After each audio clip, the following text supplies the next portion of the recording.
So here I can start off with down the middle,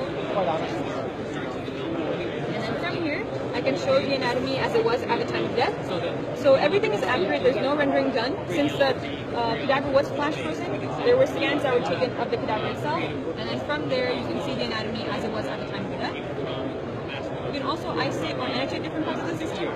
So in this case, I can start by removing the skin, removing the skeletal system, and other structures until I'm left with the gastrointestinal system.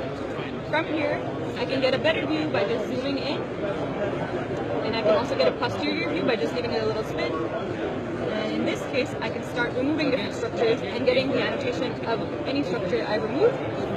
And I have this undo button where I can bring everything back up. This is amazing.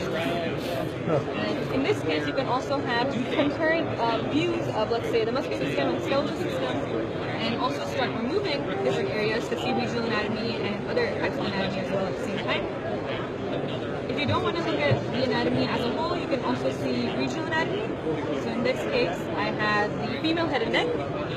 To mimic something that you find in surgery, you can also do natural cuts.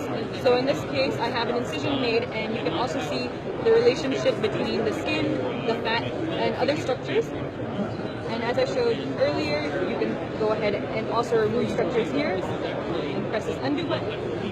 And what's interesting is these are actually the scans that were done from the cadaver. So everything you see here is what we saw at 0.6 to 0.8 millimeter thickness. And so each time I turn around, slide through the sections, I can see where it divides. And you're not just limited to the head and neck, you also have areas like the brain, large areas like the thorax and the abdomen, all the way down to the leg and foot. And what's most interesting to me is you can load in your own patient's CT or MRI scans, and from there you can get a 3D model of what you're seeing. So here we have a post-operative scan of a patient with a brain aneurysm, and this is the actual CT that was provided. You can go ahead and slide through the CT and see exactly where the clips were placed as well. So if I go down here, it'll show where it is in the foot. And same functionality as before.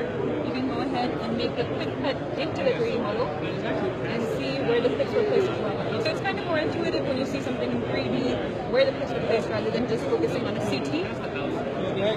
And you can also add in some vasculature if needed. And you can also move it back down. There's other ways where you can utilize this where I bring in transparent, soft, and hard tissue. And so in this case, you still see where the clips were placed.